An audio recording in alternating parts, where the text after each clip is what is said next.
তুমি কি জানো মাত্র একটা ডার্ক সাইকোলজি লাইন দিয়ে যে কোনো মেয়ের মাথা খারাপ করে দেওয়া সম্ভব? এমনকি সে তোমাকে চেনে না, তবুও সে তোমার প্রেমে পাগল হবে। আজ আমরা জানবো দ্য সাইলেন্ট প্রফেসি টেকনিক। এটা শেখার পর তোমাকে আর কথা খুঁজতে হবে না, বরং মেয়েটাই তোমার অ্যাটেনশন পাওয়ার জন্য ছটফট করবে। এই টেকনিকের মূল কাজ হলো মানুষের ইগো আর ইনসিকিউরিটিকে টার্গেট করা। এটাকে বলে কোল্ড রিডিং ম্যানিপুলেশন। করার নিয়ম খুব সিম্পল।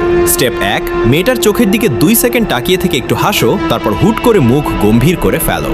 স্টেপ 2, এবার এই গোল্ডেন লাইনটা বলো।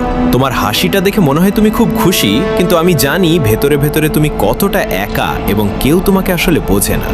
স্টেপ 3, এটা বলেই একদম চুপ হয়ে যাও। ধরো কোনো পার্টি বা ক্লাসে সবাই তাকে পাম দিচ্ছে, তখন তুমি যখন তার ভেতরের একা রূপটাকে টেনে আনবে, সে শক খাবে। কারণ মানুষ মূলত ভ্যালিডেশন আর একাকিত্বের কাঙাল।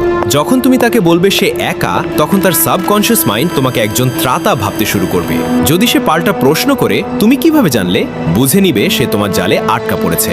মজার ব্যাপার হলো এই লাইনটা তুমি যার ওপর ইউজ করবে, সে অবচেতনভাবেই তোমার ওপর নির্ভরশীল হয়ে পড়বে এবং তার লাইফের সব গোপন কথা তোমাকে বলা শুরু করবে, কারণ সে এখন তোমার কাছে পুরোপুরি ধরা দিতে চায়। মনে রেখো, শক্তি থাকলেই সেটা অপব্যবহার করতে নেই, কিন্তু তুমি যদি এই খেলায় মাস্টার হতে চাও, তবে কমেন্টে লেখো মাস্টার। আর ভবিষ্যতে ধরা না খেতে চাইলে ভিডিওটা এখনই সেভ করো আর আমাকে ফলো দাও।